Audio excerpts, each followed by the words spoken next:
Welcome to class. Today we're going to talk about intimate relationships, and I'm going to start off with reading something for you again.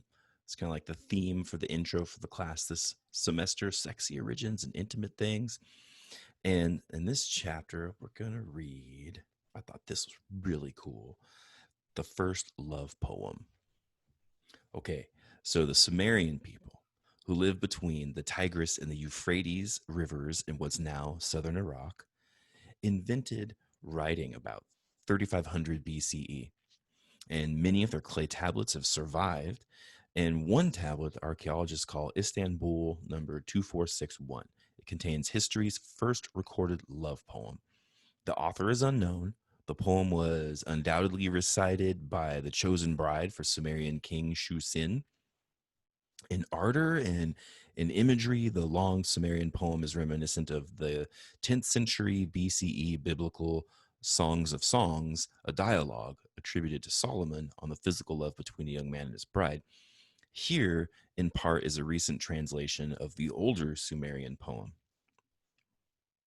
Bridegroom, dear to my heart, goodly is your beauty, honey sweet.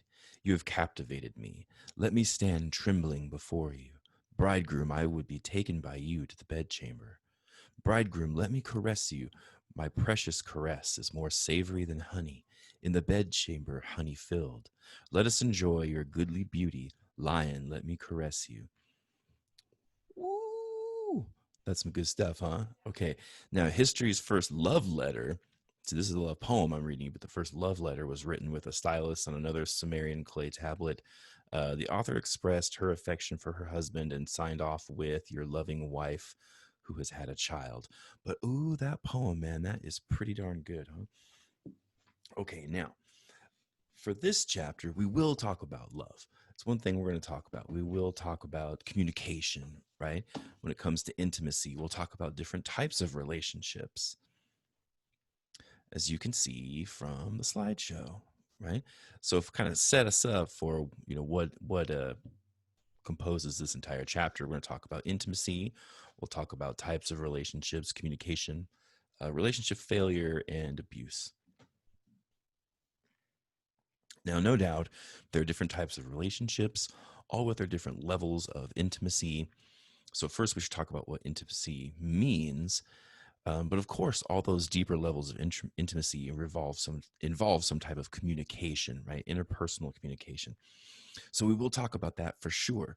But before that, we're going to touch on some evolutionary principles, which are also interesting in regard to relationships, to get kind of a well-rounded scientific approach, right? We'll look at kind of evolutionary processes, and then we'll focus on things like communication and types of relationships, and of course, as the poem would insinuate, love.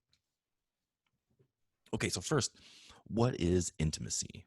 Right, that's a difficult question to answer. Although we've talked about it a bit already this semester, and I've kind of given you um, an example of my own personal sexual philosophy. I talk about reciprocated intimacy being necessary for me to even be interested in sex. That's my philosophy. Doesn't have to be yours, right? So I've thought about this quite a bit, and honestly, after thinking about it on my own and then doing research on, different ways that intimacy is described, I was pretty happy to realize that I kind of drew the same conclusions as most, behavioral and social scientists who study this topic, which is basically, intimacy involves like two parts. First is vulnerability. So you have to give something of yourself up to another person, right? And make yourself vulnerable to things like criticism or even like shame or guilt for having these types of thoughts or feelings. But that's part of intimacy, is making yourself vulnerable in that way, or even just the physical act of being vulnerable by being naked, quite literally, right?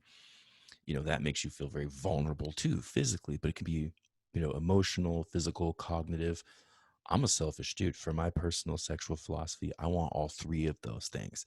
Otherwise, I'm not very interested, right, in sex. I've been that way for a long time, even when I was a younger man, which made me feel kind of different than some of the other younger men that I was surrounded by, who maybe weren't thinking about it at all, or only thinking of physical intimacy, right? So, of course, either way, whether it's physical, it's cognitive, it's emotional, or you want all three like me, then you have to make yourself vulnerable in those ways. So, the cognitive part, making yourself vulnerable to your own thoughts and your ideas, right? That means you have to express them in some way. And then the emotional vulnerability to express that emotion in order to be vulnerable, right? And then the physical part, physical intimacy, for me, I'm thinking about just the act of being naked in front of someone else, right? That being, for some people, all three of these or any one of these can be like humiliating. So vulnerability is not always the issue. It's just allowing yourself to be vulnerable. And the important part that creates intimacy then is the second step, is not just that vulnerability, but the trust with the other person, that they will not be judgmental, they'll be understanding, they'll be appreciative of the deeper level of intimacy that you're attempting to create. And so for me, for personal sexual philosophy, I want that reciprocated as well. Like I don't want a sexual relationship with somebody who's also not willing to be vulnerable and to trust me with their vulnerability as I am trusting them with mine. Right. So to me, that's intimacy. Wrapped up there in a nutshell is intimacy is a vulnerability and trust. Right. Then I would tack on, I want reciprocated intimacy. So a reciprocated vulnerability and trust. I think that's a pretty good working definition of intimacy. If you have other thoughts on that, please do share them in the discussion section for this chapter, so that we can all see your thoughts. Make yourself vulnerable in a safe space, and we can all learn from each other that way. Okay, so that's intimacy, kind of in a nutshell. If you want to think about it like in a formulaic kind of scientific kind of way, which is kind of the way I think. Right? Okay, now let's talk about this, because this is kind of an interesting one. There's lots of assumptions and prejudices made about intimacy and sexual orientation. Like somehow people of a different sexual orientation are wildly different in their like cognitive, emotional, and physical needs. Turns out, no, right? It's really not the case, right? We're still the same species, regardless of sexual orientation. So we can say there are some differences, though, right? So a lot of same similarity, but there are some differences between sexual orientation when it comes to intimacy. So let's just point those out. And they're probably not going to seem like, well, I don't know. You can think what you will about them. I'll just tell you what they are. So first, a couple things to point out, right? The stereotype is that like same-sex relationships or people who are, excuse me, bisexual or pansexual, there's a stereotype that their relationships are all primarily based on sex. But it's really it doesn't work out. If you look at all the survey research, proportionally, it's about the same, as far as like based on sex or based on, intimacy, which we're just talking about. There's really no difference there between people, different sexual orientations, and the amount of intimacy that they desire. Right. All right. That being said, there are some differences, like slightly lower divorce rates for same-sex couples than for other sex couples. So that's interesting, right? So slightly lower divorce rates. Um, let's see, there's slightly less, this is interesting, physiological arousal during conflict for same-sex couples. So in those studies where they're actually doing physical measures of physiological arousal when you're in the middle of a conflict with your partner, and they actually found a bit less arousal for those same-sex couples. Kind of interesting. I'm not sure what that means, but it seems to suggest there may be some a little easier to kind of control yourself in a way, or not even control, but without that arousal, there's less to have to control, like less territory, or I'm just saying, maybe moving less often into the territory of kind of like out of control emotional responses. Other thing is kind of different if we're getting down into like specific sexual orientations, that for women in lesbian relationships, um, like emotional infidelity was a bigger issue than for other sexual orientations. So what that means is like not necessarily like like cheating on somebody physically and sexually that way, but just like emotionally. That was a bigger deal for for women in lesbian relationships than it was for people in other types of relationships. So that's interesting. What else can we say? There's more similarities, like attitudes toward love, sex, generally the same across sexual orientation, but gay men more likely than lesbians to separate the idea of love and sex, to kind of compartmentalize those. Like, this is just sex with no love. This is love, but there's no sex. Um, Not so much different than for heterosexual men, but different than lesbians. Right, if that makes sense. If we're putting people into like those little categories, then we find differences there between gay men and lesbians. Another one would be lesbians more likely to delay sex in a relationship until they have reached the levels of intimacy that they desire. So there's some differences there, but they're pretty slight. And generally, the stereotype that people have about intimacy doesn't really hold up. But then some stereotypes, I think, are just not looked at with very much nuance. Like, when people say, "Oh, but gay men are just like hypersexual creatures," we find that they're no more hypersexual than straight men. It's like no difference there. So we could just say men if you want. If you want to, paint with a broad brush that way and speak in generalities. So it's interesting that there are some similarities and differences, but there's not as many as you would think, right? It looks like mainly like lesbian relationships are a bit different on some factors than other types of intimate relationships, and we'll touch on some of those too as we move on. All right, so I thought you would find that interesting. All right, so now where does this idea of intimacy come from is a question for um, evolutionary types of biologists and psychologists. And there's some things about intimacy that we could focus on before we get into like evolutionary psychology. But when we're talking about things like early intimacy or like new intimate relationships, there's some things to consider, right? And we get a lot of this from social psychology, right? Some of these terms like eligibility, for example, right? This just means a couple things. One, it can be just the sheer number of eligible people there are, kind of where you live, or just who you have access to. This number is humongous because of the internet, right? So there's a large potential field of eligibles, but of course we're not interested in everybody.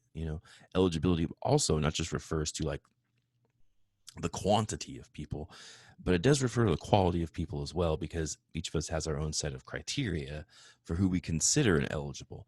So your field of eligibles gets narrowed down by things like proximity, um, and just sheer number of people, but also by like criteria for whether a person is a possible candidate for intimacy. If there's like potential for romance, and you kind of filter people out, right, that don't fit. I bet you could think of some deal breakers, right? And those people just don't even really make it to the table for your evaluation or for further evaluation, right? Think about that for yourself. Maybe it's things that you're just not interested in no matter what. For a lot of people, this can be things like political party, it can be religious affiliations, where they just go, just not interested in somebody from one of those groups, right? Like, all right, I mean, it's your life. You can make that decision, right, to do that, to limit yourself.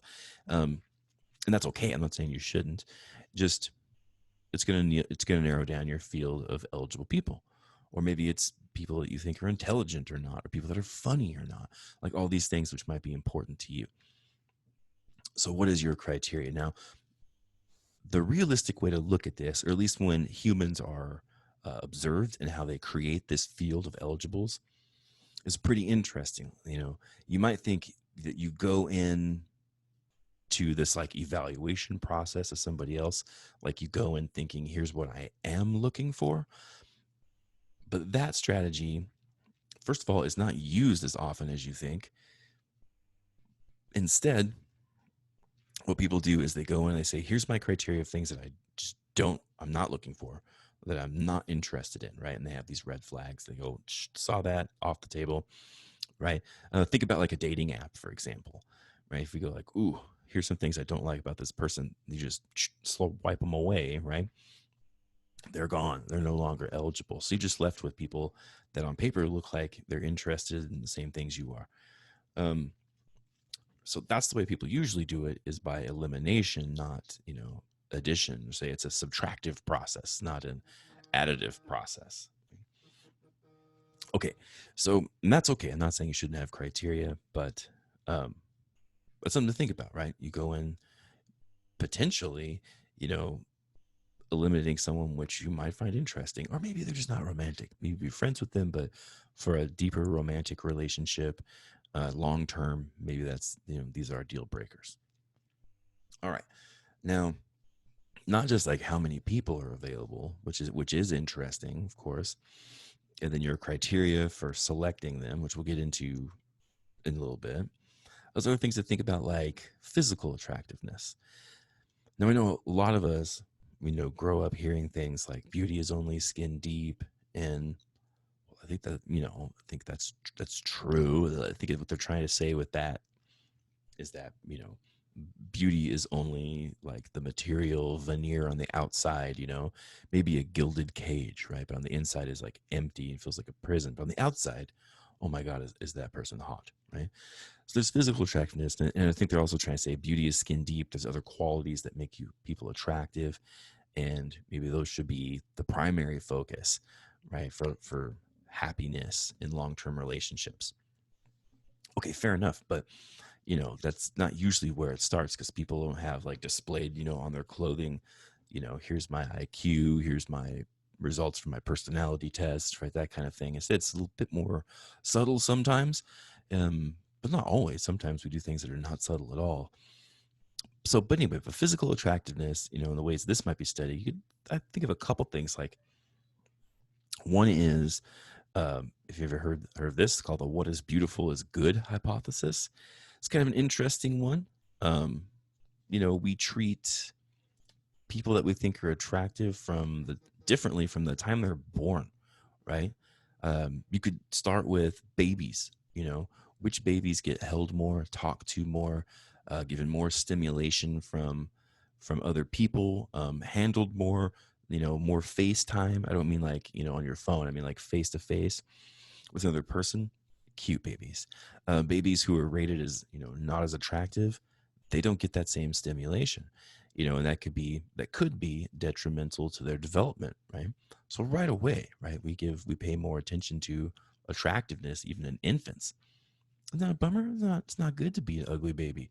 All right. Now, okay, as you develop and grow up, the same applies. Um, when you get into early adulthood, there are more employment opportunities for people who are attractive. Just the way it works. You're more likely to get a not guilty verdict in a court case or a lighter sentence, right? Um, you're more likely to receive help from others if you're on the side of the road, right? But what's important about this is something called the halo effect. And that really refers to a statistical model where social psychologists looked at this effect. And if you have like one, and it's really what they use for personality traits, right? If you're into personality psychology, it's like, okay, here's the personality trait, and you have all these dispositions that are related to that surround it. If you treat like physical attractiveness and put it through the same kind of mathematical models, you see which things correlate strongly with being physically attractive and which just don't, right? Um, and then if you add certain other elements to physical attractiveness, does it make all of the correlations stronger? Does it make them all weaker? In other words, does it mediate or moderate the effects of all the other factors? That's a lot of technical talk, for something that's pretty easy to understand. Basically works like this: when people are rated as, on a linear scale for like being more attractive, right? So you're starting out with like people who are like, let's say it's a 10-point scale. People who are zeros or ones, like they almost don't exist, right? They'd be so what so unattractive, they'd be hard to find, just like those nines and tens are hard to find on the opposite end of the scale, like a bell curve, right? It kind of works like that. But as you increase the level of attractiveness, you also see an increase in other types of like perceptions about these people, which may or may not be true, right? They might be, but they might not be true. It's things like, they're also more trustworthy. They're also smarter. They're also kinder. They're more charitable. Um, what were some of the other ones? They're more competent. Like all these things that might be true, but they might not be true about that individual. But we tend to assume those things about people the more attractive they are. So if you increase physical attractiveness, you'll see all those other types of assumptions or perceptions of that person increase at the same time. If you decrease the attractiveness level, then you see a decrease in all those other perceptions and assumptions that I was talking about. Now, there's an exception for this. I did some of this research myself when I was a college student, and we wondered about those people who were kind of the opposite of that, right? Where the majority of people that holds true as far as we can tell in the lab, right? That you assume all these positive things create a halo around physical attractiveness. But what about for those people where it's not true? Is there something unique about that? And we found that for a smaller percent of the population who are highly reactive as a personality disposition, and like if you're highly reactive, it kind of means if someone tells you you ought to, or this is just kind of like a little litmus test for your everyday life. It's by no means an official psychological test, but if someone says like, "Hey, you ought to do something," or "You should do something," or "You know what you should do," they start sentences like that. If your first thought and you get stuck in that thought is kind of like, whatever they say, I'm not gonna fucking do that, right? Then you might be psychologically reactive. I'm that way to some extent. If someone comes in a room and they're like, "Everybody stand up," my first thought is like, "You stand up, tell me what to do." you know I know that about myself. I'm a little bit, maybe even too reactive. I gotta like tone it down a notch and go, "Shh, be objective," right? But I gotta like check myself. I've had like years of practice at this, right? So I know that was what kind of like inspired the study, because I thought, man, for me, I think the opposite. The more attractive somebody is by like kind of a culture's objective standards, like the more attractive they are, the more I think bad about them, right? And so we found that, and then I tested myself and other people, and yeah, wouldn't you know it, I test high for psychological reactance. So we found that for people that tested like in the extreme for psychological reactance, then they had what's called a pitchfork effect, which is the opposite of a halo effect, right? So in that case, it was still a correlation there, but it's negative correlation. So as a person became more attractive, we thought less about them. Oh, they're less competent, they're less trustworthy, they're less intelligent. And maybe that's from, also stems from my own insecurities, why I think that about other people. But I don't know. But there you have it, right? But for the majority of people, it's the first thing we notice about somebody else, how physically attractive they are. Um, and there's an assumption of other positive traits, which may or not be appropriately associated with that person. Of course, this is fed by, biological and sociological forces, right? So through socialization, you get things like the media effect. Only about like 5% of women have like the genetic prerequisites to meet the media's standards of beauty, right? Kind of like extremely slender and curvy at the same time, right? You know, good for the women that can pull that off. And for some women, it doesn't matter how much they exercise or diet, their bodies aren't going to look like that, because most bodies don't, right? So there's that. There's the media effect kind of setting these impossible standards. And you're aware of those at an extremely, extremely early age. That changes a bit culture to culture, but some of those things that are attractive don't, right? And so we'll talk about those in a bit. Then there's also, not just physical attractiveness, but there's well, no, I say within the realm of physical attractiveness, there's also the matching hypothesis, which is an interesting effect.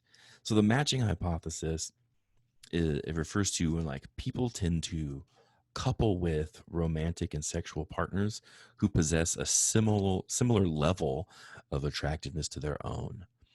So we kind of know this when we look at couples. Usually they're kind of like, if you had to rate them, if you had 100 people rate each person, say like you're looking at a park bench and there's a couple there, and you had 100 people rate each couple for their attractiveness, you get a pretty close correlation between the two ratings. Like fives go with fours or sixes, eights are going to go with sevens or nines, and so on. Now, there's some exceptions to this, of course, but not, it's not the majority. Most of us are matched pretty well.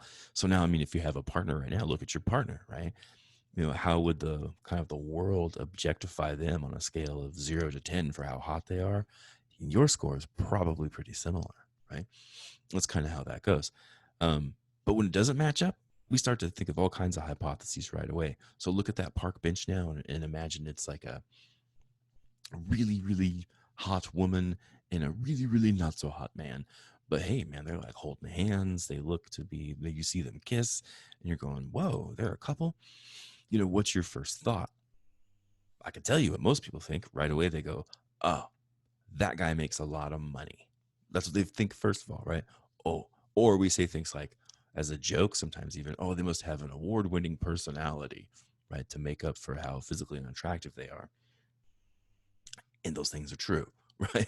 It's not like it doesn't mean they're right. It just means like that's what happens with people, right? So sometimes you can trade off some of these cues or actual to physical attractiveness or actual physical attractiveness for other qualities. And then you can also fake them, right? You can fake things that you think people are looking for. So there's that too, right? Okay, let's move on to talk about things like proximity next. Oh, sorry, by the way, I'm going to put up a matching hypothesis video. Go check that out. I think you'll find it interesting. Okay, now proximity, this is geographical distance, right? Is what proximity refers to. Just the closer you are to somebody, you increase the probability that, they may be a partner for you, or you may see increases in intimacy with that person. So that's important. It increases the frequency of exposure to that person by being in closer proximity. And so just through the mere exposure effect, you tend to like people more the more that you see them. Of course, this can backfire, right? If right away they do something atrocious and you don't like them, it's very strong dislike. It's hard to get out of that. But most of the time, repeated exposure to something or someone, uh, you'll see more positive attitudes increase. And that includes things like potential romantic relationships.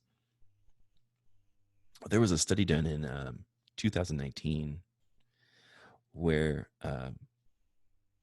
they looked at the impact that proximity had compared to other things we've talked about, like physical attractiveness. It's part of eligibility, but similarities, flirting, reciprocity, all that kind of stuff. And in this factor analysis, proximity was like 58%. 58%, was attributed to becoming more intimate, to a deeper level of intimacy. That's a lot, 58%, right? So it kind of makes sense that, we have this problem with like the workforce and people kind of being sexually attracted to each other. It's like you got to find this like kind of this juggling act between, well, I see them all the time, and I feel sexually attracted to them. Does my company have a policy against that? Do they not? Right, that kind of thing.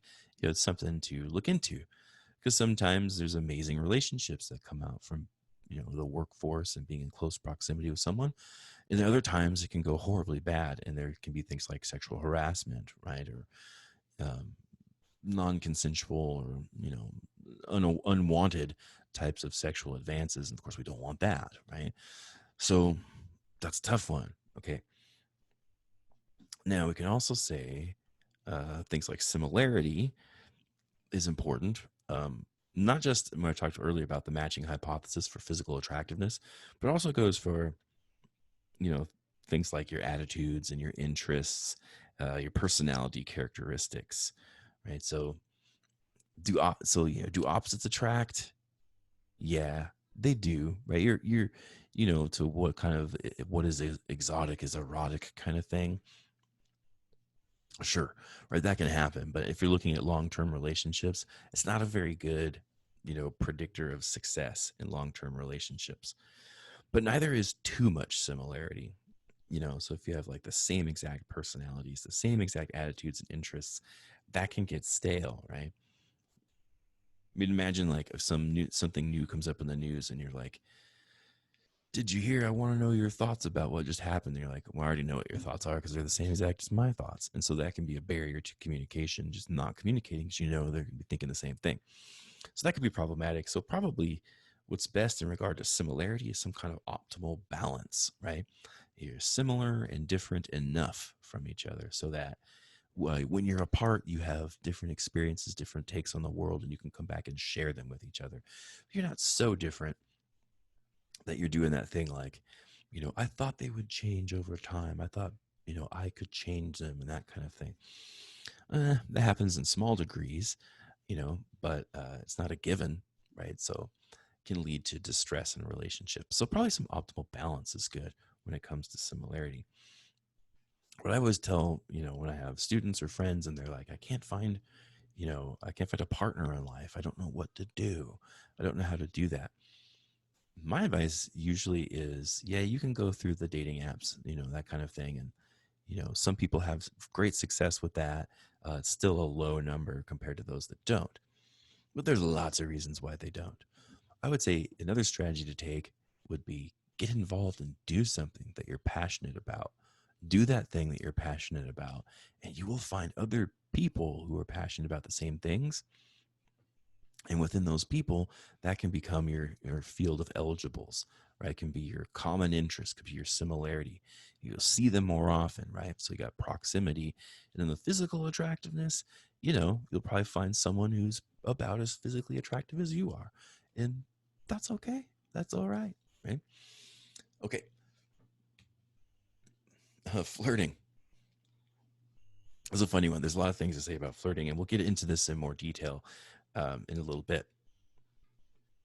But flirting is like when you're at this new stage of a relationship, you send out these sexual, signals that you or sex or romantic, sexual or romantic kind of signals of interest to the other person, right? And there's some like predictable patterns that we can get into with flirting that are kind of interesting. Let me see.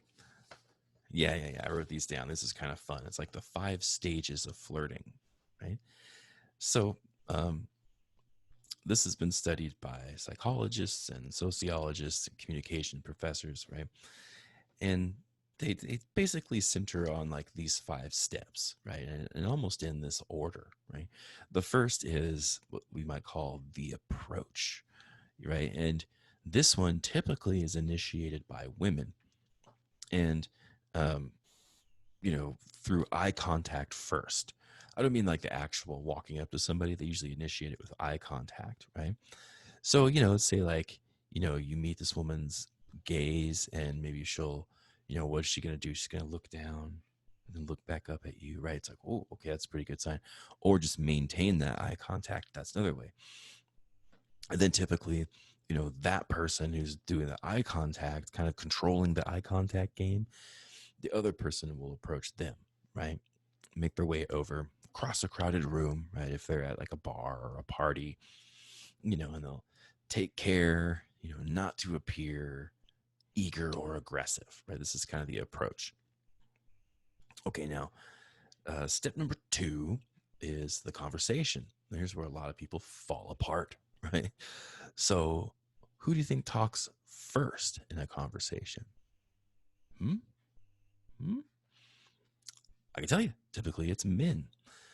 So men typically do the talking first. That's what the researchers find. Usually, not always, but usually. They generally ask questions or offer like a cliched pickup line. Those don't really work unless it makes the person laugh. So there's research on the humor too. If your pickup line is funny, then the person might laugh. Then it's gonna be pretty successful. Otherwise, man, you better have some other qualities, at face value. You better be like really, really attractive for those types of things to work. Typically, right? Instead, what they find in these types of conversations, what tends to work the best for like advancing to the next stage in flirting is what women really prefer. What men prefer doesn't really matter in this stage. It's kind of interesting. I'm talking about our culture in the United States, right? I don't know if it's exactly the same everywhere, but the women prefer simple, straightforward questions and introductions in this stage of the flirting game. Like real simple, right? It's like the person is providing an opportunity for that woman to divulge information about themselves, right? That usually happens that way first with a woman being approached. Okay, now the next stage I think is really funny because you can see it in action sometimes with people. I know, right? If you're on campus, you can see this for sure. If you're walking around campus and watching people flirt, this one's called the swivel and turn. Right, step three, the swivel and turn. So this has to do with body language. Reading body language is helpful in this third stage of flirting, but maybe even crucial. Right. So these potential partners usually begin with standing or sitting kind of side by side, right? Like facing the same direction side by side. And then eventually they start to kind of swivel and swivel like this. And then as they're talking, and then eventually they just turn and face each other, right? And then you can watch that happen when people are talking. It's really interesting. At first they'll like take turns swiveling as they talk and turning away like that, right? And then slowly they go face to face, right? Face to face. And then from there, some kind of dating relationship may develop. Okay. Step number 4 is the touch. So this one is usually initiated by women in these types of new stages of flirting relationships. In this stage, it's like a subtle or like quote unquote accidental kind of touch of the other person's arm or shoulder. Um, if that's reciprocated with, returning with another touch or with a smile, that's a pretty strong signal, in the affirmative, like I liked that, right? If the person is touched and they like recoil, kind of, move away or seem startled, that sends like a signal of rejection, right? It may not be intended, but if that happens, that's picked up as the person who did the first touching as a symbol of rejection. Reading this body language isn't that difficult, but it is easy to make a mistake. Okay, the number 5 is the synchronization. So imagine you're watching people and you're watching the eye contact and then the approach, and then there's like the swivel and turn, then there's the touch, right? And then number 5, the synchronization, the final stage of flirting, is the synchronization of movement, which means that potential partners actually turn their heads at the same time. Um, they pick up their drinks, take a drink, put them down together at the same time, even start to breathe in the same rhythm. And this synchronization happens naturally. It's a strong indication of how potential partners attract one another and start in dating relationships. But you can see this if you just if you spend a lot of time with somebody, you'll start to see this happen, even if they're not like a potential romantic partner, but there's still like, deeper intimacy going on. Maybe it's just like a deep conversation, that kind of thing.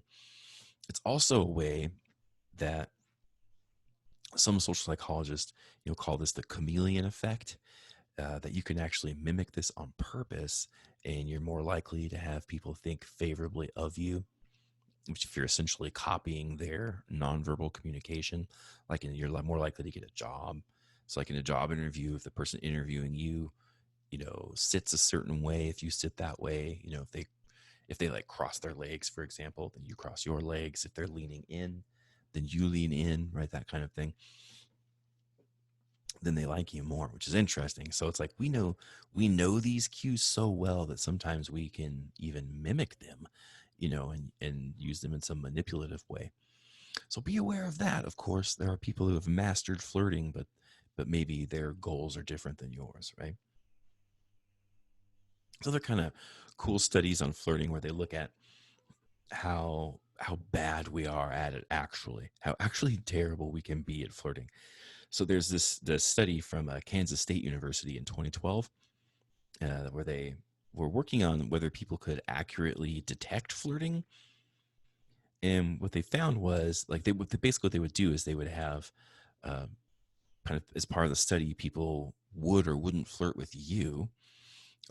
In other parts of the study, they were watching videos of people who were or weren't being flirted with, right, in a conversation. So what they found was like 36% of males correctly identified that they had been flirted with.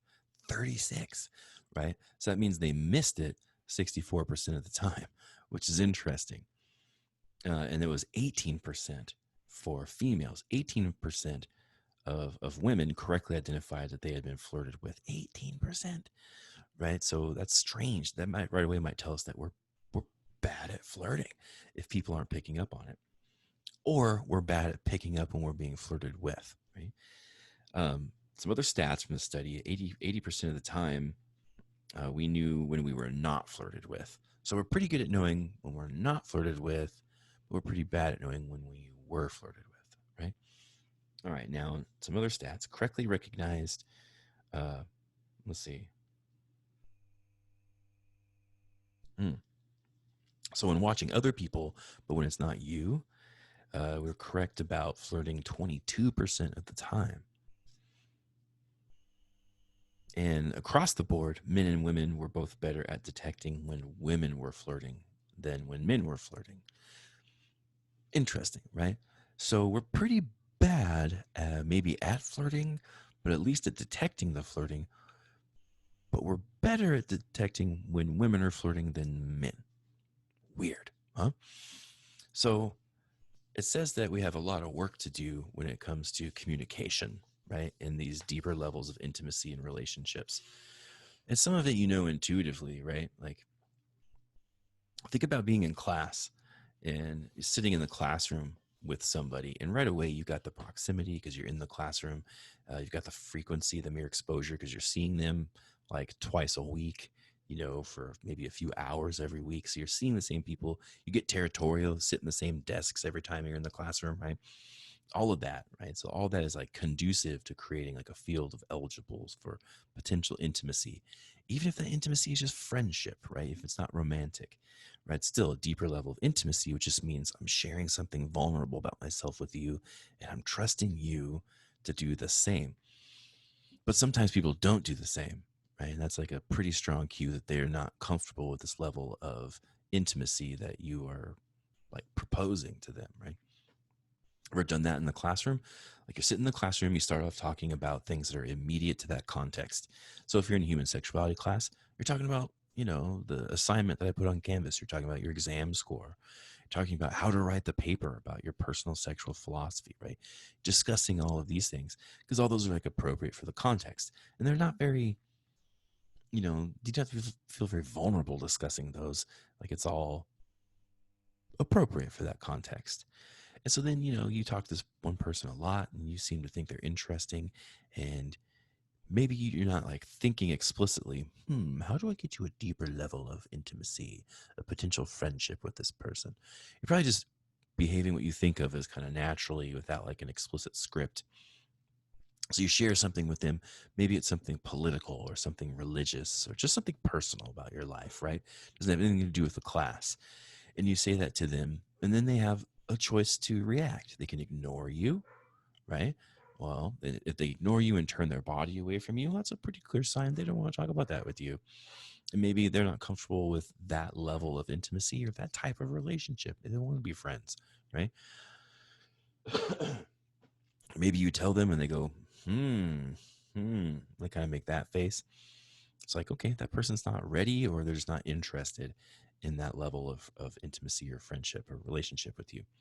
Maybe you share the personal thing and they go, oh my gosh, that reminds me of something too. And then they share something personal back and you go, oh man, we just went a little deeper, right? We just expressed something vulnerable about ourselves and the other person reciprocated, showing that they trusted you enough to do the same. Interesting, right? So, but we don't usually think about that in those explicit kind of like behavioral science terms. We usually just feel like we're behaving naturally going throughout the day. But that's how you do it, right? If you want to create that intimacy. All right. So, what I was talking about is reciprocity and balance. So, you really want this balance to be, I think, overtly controlled by either partner. You want this intimacy to be shared, right? Um, if there's a lack of reciprocity, so if like one person feels like they're trying to advance the intimacy in a relationship and the other's not, then you start to get feelings of like guilt and resentment and frustration with them, right? So now think about a romantic partner where you're trying to get them to open up and be intimate, be vulnerable, to trust you, and they just don't, right? That can lead you to feel guilty. It can be really confusing and maybe even frustrated or anger or resentment toward that person for not reciprocating. So that can be tough, right? If you have a partner that won't open up in that way, it's not a good recipe for success if you're not willing, to be vulnerable and trusting, which means to be intimate. There's a danger there too. So people who have feelings of low self-worth, that can lead to settling for an interested partner. So that's something to think about too. If you have such low feelings of self-worth that you just settle for someone else, and then that means that interested partner that shows that intimacy really, really quickly, they may be codependent, and that may be not what you're looking for, right? You're looking for someone to be independent enough and to want to create the intimacy with you. Sometimes people jump in too fast, right? That can be a red flag. That's a warning sign for me, by the way. Oh, I'll tell you that story. Okay, so long time ago, years and years ago, right? I went on a date with a woman, and on the first date, right, we were having a pretty good conversation. Um, we had dinner and we were hanging out and we were just kind of talking, chatting and stuff. And at like one point on this first date, she goes to me, she's like, "Is it too early to say something?" And I'm like, "What?" To me, it was like obviously too early to say what she was about to say. And she goes, "I love you. You're my soulmate. I can tell." And I was like, um, you know, no, yeah, I think I said something like, "Yeah, it's too early for me to say that kind of thing," you know, and that just crushed her.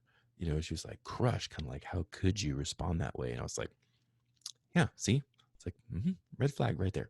So there's like some, instability there, like too eager to create intimacy without letting it kind of happen with both people are ready for that reciprocation, right? It was too fast, too much, too fast, right?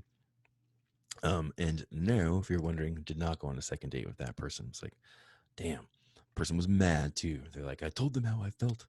I was like, okay, but that doesn't work for me that way, right? Okay, but I was thinking like if I was a person who had lower self worth and issues, I might just feel like flattered by that and just kind of let them overtly take me away, right? Without being comfortable with a level of intimacy.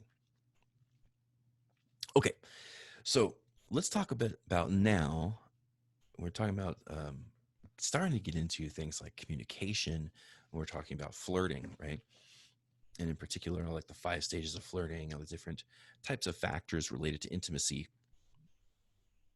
But there's kind of goes in waves, like all sciences with popularity. But there's a subdiscipline within psychology called evolutionary psychology, which is really interesting because at the crux of evolutionary psychology is the idea that, okay, the way that we interact with each other and the way that we say select mates and the type of mates, that it all has evolved. And that means you know it's our way to react to the environment to solve for something called an adaptive problem. If you're going to fit an evolutionary model, then if it's a behavior that fits the evolutionary model, it's got to solve for some type of adaptive problem, which means an evolutionary problem, right? So an evolutionary problem would be something that is a roadblock to access to sexually receptive members of your species, or like something that's going to create the ability to increase how many sexual partners you can have, um, or of course and that would be importance of that from evolutionary perspective is then you're passing on your genetics to successive generations, right? So there's going to be something that that you learn in your culture, um, that is reinforced by biology and vice versa, that helps you to successfully attract a mate and then actually mate and pass on your genetics to the next generation. Of course, survival as well, not dying is part of that picture, right? So things that are going to help you survive. So we're familiar with terms like survival of the fittest when it comes to evolution. And we tend to think that means just like biggest, strongest, ass kicking. It can mean that if that's what is demanded by the environment, but really it refers to the ability to adapt to these new problems that you see in your environment. Who can adapt the best?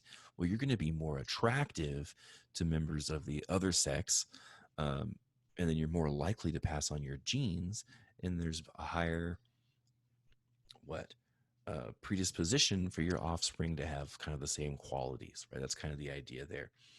And most science is comfortable with like this on a physical scale, like why animals appendages change to be different lengths, or the way they process different types of foods, right? It's their internal organs too, like all that stuff. We're fine saying like, oh yeah, that's been evolved, for that species to thrive, right? Not just to live but to thrive. And the evolutionary psychologist would say, okay, that's natural selection, but there's also sexual selection. And we can see some patterns in humans, with when it comes to sexual selection as well. And we're comfortable doing this with other animals, but some people are uncomfortable treating humans this way.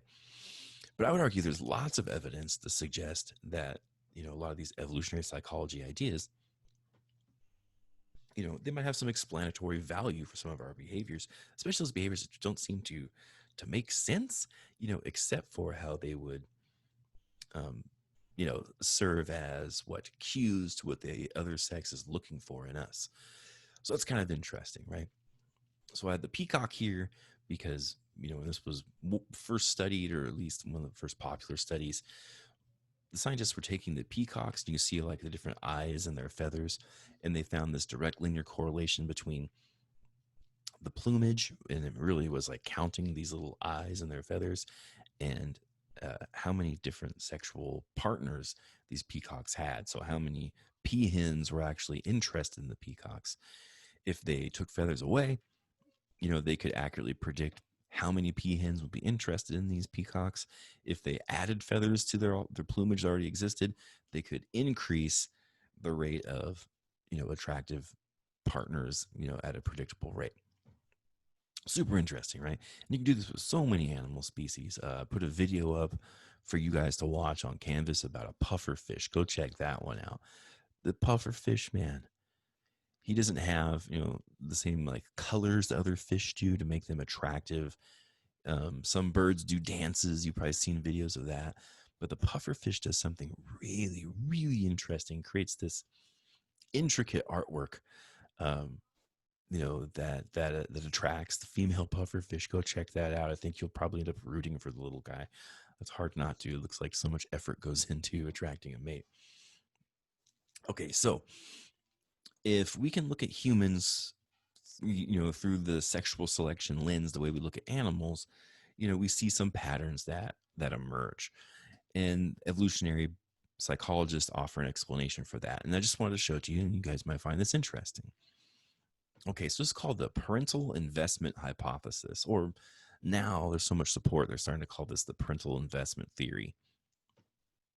Here's the basic idea. All right, let's start with men first. And if we look at men and some of their biological reality, when it comes to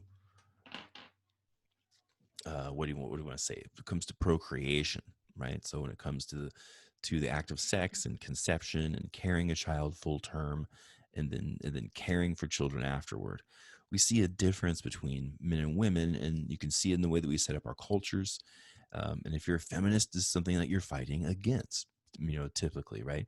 Because you want there to be more of a choice, to not just be ruled by our biology. But this is just the biological side. I should say, by the way, evolutionary psychologists are not saying, and this is the way it should be, right? And create society around it. They're just saying, this is what we find when we measure for this. So the idea here with men is the biological reality when it comes to reproduction, right? Is it's just really, really minimal, right? In fact, you don't even need a man for reproduction. You just need sperm, right? So that's interesting in itself. But let's say the man is still in the picture, Not, it's not just sperm collected from some type of clinic, right? But okay, even that, the act of sex itself, the time, the energy, the risk. Yeah, there's risk of things like STIs, right? Pregnancy is a risk too. But that's true for everybody. Is there something particular for men that's risky here, biologically speaking? No, not really, right? It takes like very little time. You even make jokes about that. You're like what was that one thing people used to say? You're a two pump chump or something like that, right? I mean, that sex doesn't last very long. It's a joke I'm trying to make. It doesn't take very much energy biologically from a man to create a child. In fact, they don't do anything, right? Instead, it's all like social pressure on men. Biological pressure almost doesn't exist. You know, the energy, the risk. No, men aren't at risk biologically during pregnancy. They're not doing anything biologically, right? It's all socially. All right, so there's biological reality, very different for men and women. So, okay, what's the evolutionary significance of that? It means that for men to maximize their reproductive success, they would probably do so by seeking more partners who are highly reproductive. Now, remember, if the biological goal is just to create offspring, I'm not saying the goal biologically is to be a good person. That's not what we're talking about. Just to create offspring, right? That's the goal. Then it would make more sense evolutionary for men if they want to be successful in passing their genes, their genetics into future generations, to seek more partners with higher reproductive potential, right? So morally, we probably have some issues with that, but that's just the biological, kind of reality and the evolutionary significance. Doesn't mean that we should support that, but there it is, right? Well, the behavioral outcomes, of course, that you'll see in men seeking greater number of sexual partners over the lifetime, and they'll look for things like cues to youth and attractiveness in their partners, right? Women look for that too, but not as often, and they wouldn't rank it as high importance as men do, as they've done studies on this across cultures. Now it's over 38 different cultures where they've looked at this. Or maybe I'm saying that wrong. Maybe it was 38 different countries. Who knows how many different cultures within those countries that they find men place, uh, much greater emphasis on youth and cues to fertility than women do when it comes to picking their sexual partners. Pretty interesting. Okay, now the other thing that's interesting about this is that if you look at socialization in these cultures, how are women being socialized is essentially to meet these evolutionary types of desires in these men, right? So the type of clothes that women wear, the type of makeup they wear, um, like all of this seems to emphasize, hey, look at me and how young and youthful and fertile that I am. That might sound kind of weird because I don't think that women are thinking that. They're not like, I'm gonna fool all these men today. I'm gonna look like I'm at the peak of my ovulation cycle, right? Like I'm right now here. See how this makeup makes me look super symmetrical. See how much more skin I'm showing, like all these types of things, Um, they're not saying like I need to look fertile today. It's more like these are the beauty standards set up by these societies. Why, right? Why are women essentially mimicking the most fertile time of their ovulation cycle in the everyday types of makeup that they wear, right? Right. So yeah, they've been socialized to think that's important, and where is that coming from? The evolutionary psychologists would say a lot of that is coming from, you know, meeting the expectations of the most successful mating strategies of men, right? Whoa. So I always look at this as the evolutionary theories is not at odds with feminist theories at all. I feel like they're talking about the same thing in different levels at different terms. Like the feminist theories are tending to talk about the sociological level. I like that level too. And then the evolutionary, of course, is going into the biological. But it seems that they reinforce each other from my personal perspective. Okay, so all right, so women can kind of fake it somewhat to say like, look how youthful and fertile I am. But what about women and what do men do? right? Okay, so for women, biological reality radically different when it comes to reproduction. Think about the level of time and energy and risk that goes into you know, pregnancy and birth, and then breastfeeding afterward. I mean, you're looking at what, 9 months to like 2 years, within this window, humongous biological toll on a woman's body, right? As if I needed to say that, but there you go. And so we like to say, like, no, men and women are not different, but here's a huge difference, right? So would that have any impact, evolutionarily on women? If there's this high time and energy and risk, what would be the best strategy for them when it comes to successfully passing their genetics on to future generations? Excuse me. Well, since there is time and energy and risk at a heightened level, it would seem like there would be more emphasis on seeking sexual partners who are more willing to, you know, to have and then to allocate resources to these women when they may need this support more because of this biological reality on their bodies. So the evolutionary significance would be that women would look for men who have more resources or potential for more resources and are willing to allocate those resources to women, especially while they're pregnant. The cynical way to look at that is, to say women are just looking for men with money kind of thing. You could easily say, oh yeah, well, men are just looking for women who are, young and youthful. And like, why might that exist? Maybe it's because of this parental investment theory. Perhaps, right? So evolutionary psychologists again are not trying to create like what would we say, like sexist points of view. They don't necessarily think that they don't agree with those. They don't like it, but they're saying this is where the biological reality comes into play. All right, then okay, so the behavioral outcomes for women then to be like less interested in uncommitted sex than men are. Not to say that women are not interested in uncommitted sex. After all, there are lots of contraceptives out there, right, on the market.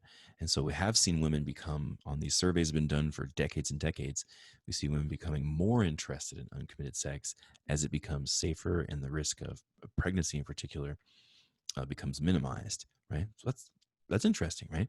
So it hasn't changed, however, that women are still looking for um, income and status and ambition in their partners more so than men are. We are starting to see some changes, though. Well, yeah, we can go there. Starting to see some changes, like with behavior in women becoming, more interested in uncommitted sex, interested in having more partners throughout the lifetime. It still does not match the men, though. But that's an important thing, and um, I don't know if it ever will. Maybe we get to a point where men can give birth, and maybe we'll see that equality, right? Biologically speaking, and for some of these behavioral outcomes.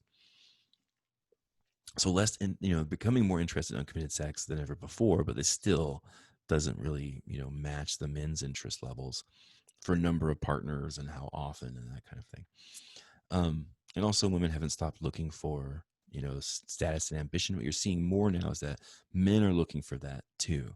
Men are more than ever in these surveys are looking for partners, especially if we're about like heterosexual men and women, looking for a partner that has more income or more potential for gaining income. That's probably because of the changing economies across these cultures, right? So and that's interesting, right?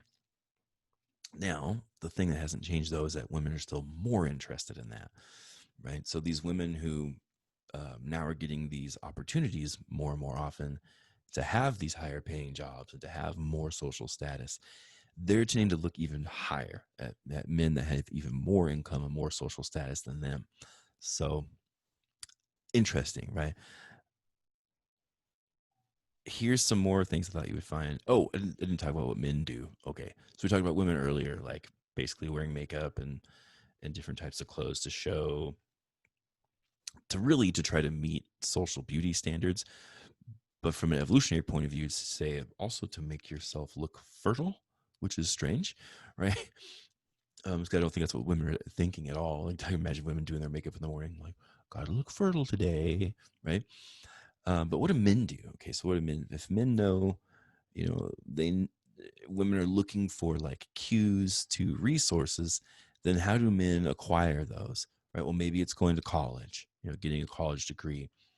You increase your earning power. So men in college sometimes more attractive than men who are not in college. Overall, that's true for women, um, but not true of all women, right? For men that they're attracted to. The other thing, men can do things to fake it, to look like they have a lot of money when they don't, right? So from like wearing expensive jewelry or watches to driving a really nice car, to owning these really nice things, saying like, look what I can buy. Even as, some of the social things that, we still approve of in dating, where a man will buy you a drink, buy you drinks. It's a small way of saying, look at me allocating resources to you, right? Interesting. So why does the man do that? Because most women are looking for that, right? It's as simple as that, right? I mean, I'm not trying to be cynical or even approve of all this behavior, because that can be really ugly when men think like, now you owe me something because I did this. I think that's bullshit. But but but for people to say women don't want that at all, it's like, slow down, right? Slow down. So far in every country a week it's been measured, we find that exactly, right? Um, so I thought I would show you that now, so you don't think I'm just making this stuff up. So let's look at these different countries. So for mating preferences, here we go. Here's 37 different cultures, and we're looking at men, looking for youthful appearing females, and women looking for maturity and dominance and affluence and boldness in males, right? All right, so let's look at some of these kind of fun results from these studies. This one here is the minimum acceptable earning capacity at each level of involvement, right? And the levels of involvement are dating, sexual relationships, steady dating, and then marriage. And then we'll put the men and women's stats here on this graph. Okay, so first, let's look at the men. It's kind of interesting where, how much money that their partners earn actually dips. It goes down when you go from dating to sexual relationships. It's like they care less when they're having a sexual relationship with someone, or like, when they're at that stage of a relationship. That's really strange, right? Okay, but it goes back up. And that part makes more sense to me when they're dating steady. This is something that's more important to think about the future with this person potentially, right? And becoming more serious about that.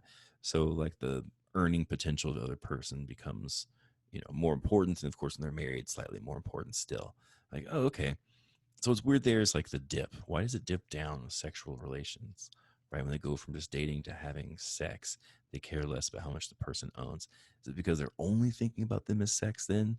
So it doesn't matter and it matters less? Somehow, like if you're willing to have sex with me, I care even less about how much money you make?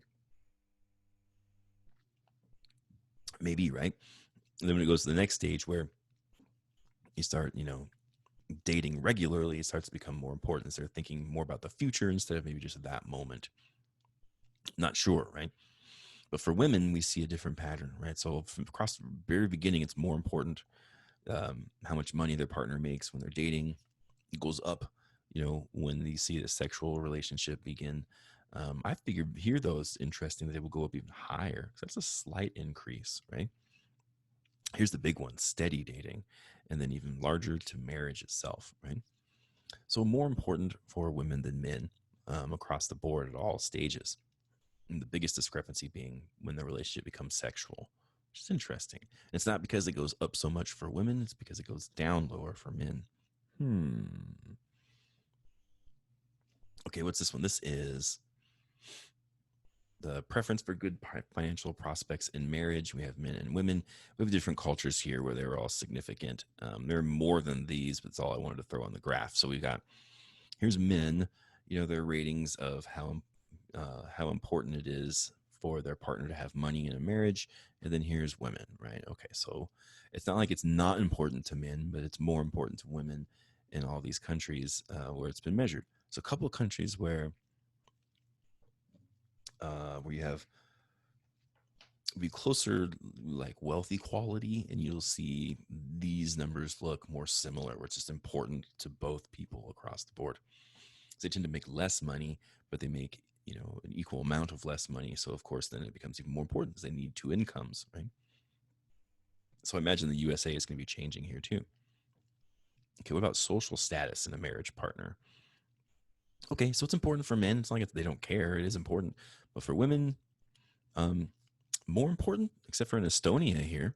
So I thought I'd throw that in too. There's some cultures where we just don't see this happen. It's equally important, the social status. But man, look at the USA. Whew, massive difference there, right? Okay, so let's look at age differences preferred between yourself and your spouse, and we'll look at men and women. So let's look at women first. Okay, so this is interesting. So always different cultures, women want men who are older than them and by different degrees, right? Different amount of years. So we're looking at Zambia, right? Like 4.5 years older, Colombia about 5 years older, Poland like 3.5, Italy about 4, and the USA about 3, right? So a little bit older. And that's on average. And then what about men moving in the opposite direction? That's kind of interesting, right? So you can see across the board here that men are interested in women who are younger than them, and this is a common trend that you'll see in across countries and across cultures as well.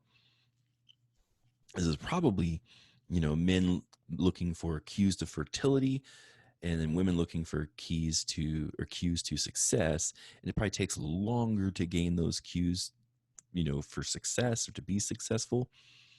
And while that's happening, everybody's getting a little bit older and starting to lose some of those cues to fertility and youthfulness. So as the men are finally acquiring these things that women desire, the women are getting older, and so men are preferring younger women. What a bummer, man. But let's look at the next graph. Okay, men's age preferences as they get older. Oh, this says men's, but we have men and women on here. Okay, so this is the age preferences as people get older. So here's men for, oldest and youngest preferred. So it's kind of a range, right? As the men are getting older, 20s, 30s, 40s, 50s, the range stays the same. Like the distance between like the youngest and oldest, it's not wildly different. But there is a pattern there. So it's like dipping lower as time goes on. So men preferring partners who are younger as they get older. And let's look at women.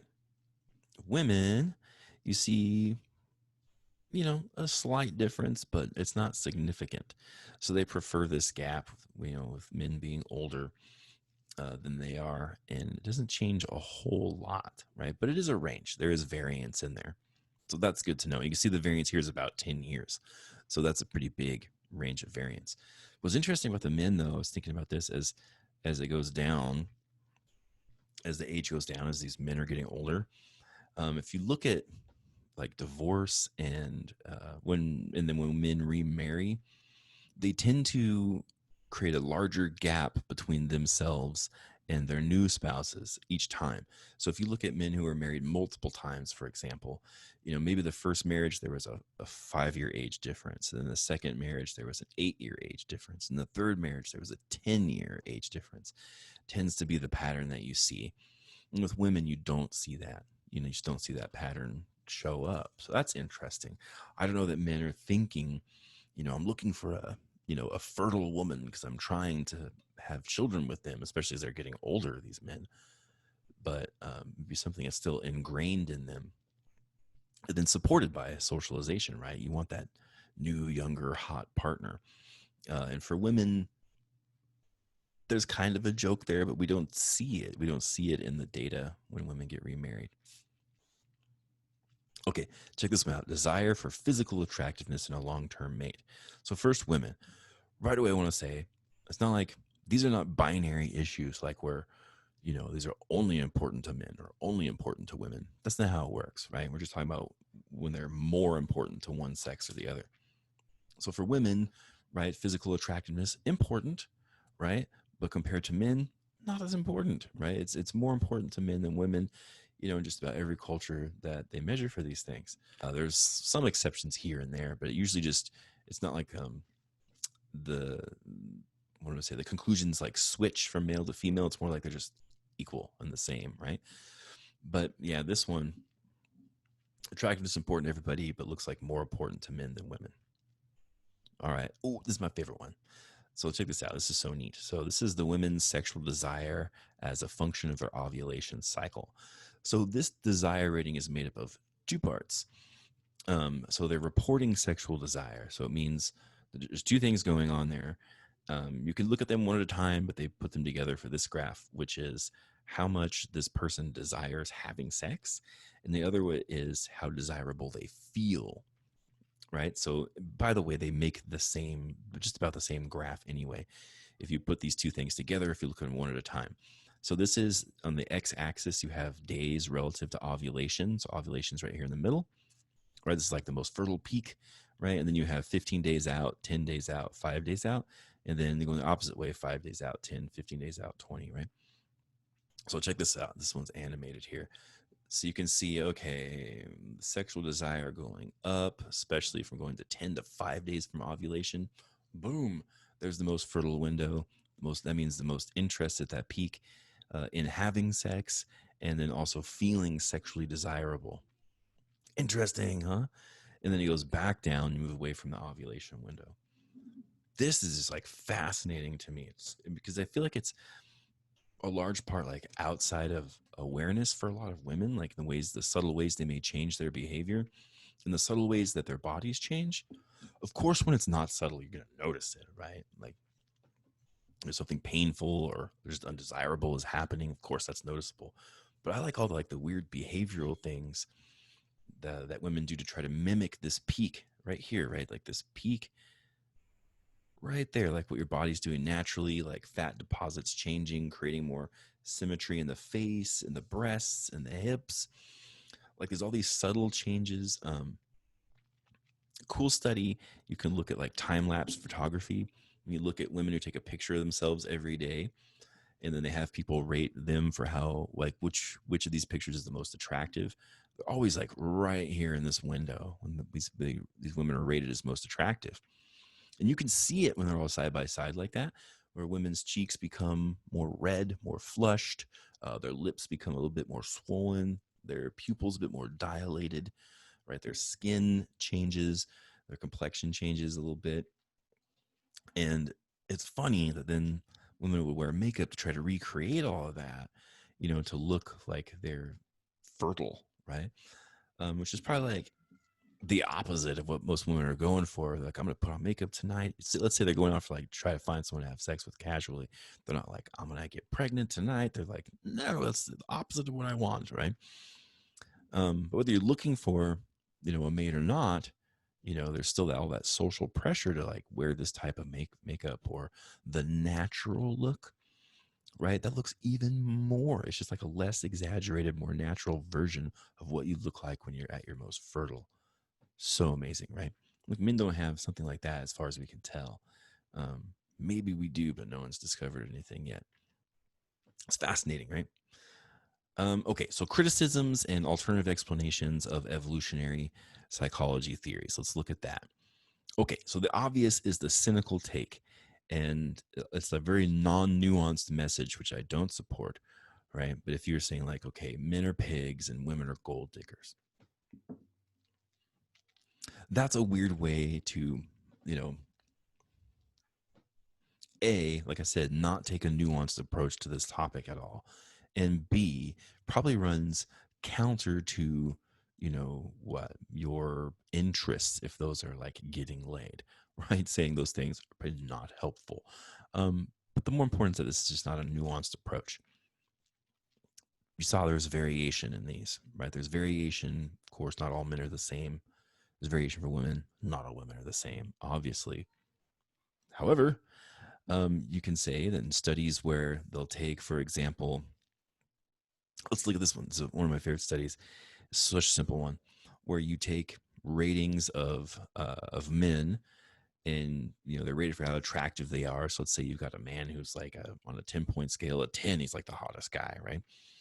Um, now, and then you've got someone who's like a 5, who is like most guys. You got the guy who's like a 3, who is unattractive, below the level of the average guy, right? So you got these three guys. Now, that's how they're rated when there's no information about them. Then when you put their salary next to their picture and you show women, whoop, right?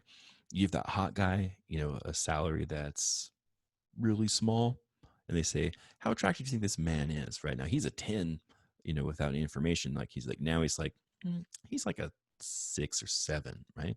So not unattractive, but man, did he lose some points, right? And you take the guy who was a 3, the really unattractive guy, and you give him like a 6-figure salary, right? You go, "How attractive is this guy?" And they're like, "Oh man, he's like a 9 or a 10." You're like, "Well, why is that?" And a lot of women will say, "Look how much money he makes." Right? So I would say there's some truth in these stereotypes. However, we're combating them all the time, right? We're combating what we think of as immoral or bad behavior, but some people don't see it as bad behavior, right? Some people just see it as realistic. So I don't think we'll ever erase it if that's your goal. Um, but it's interesting. It's interesting to think, okay, this comes from both socialization and from like evolved biology, and those things are constantly interacting, right?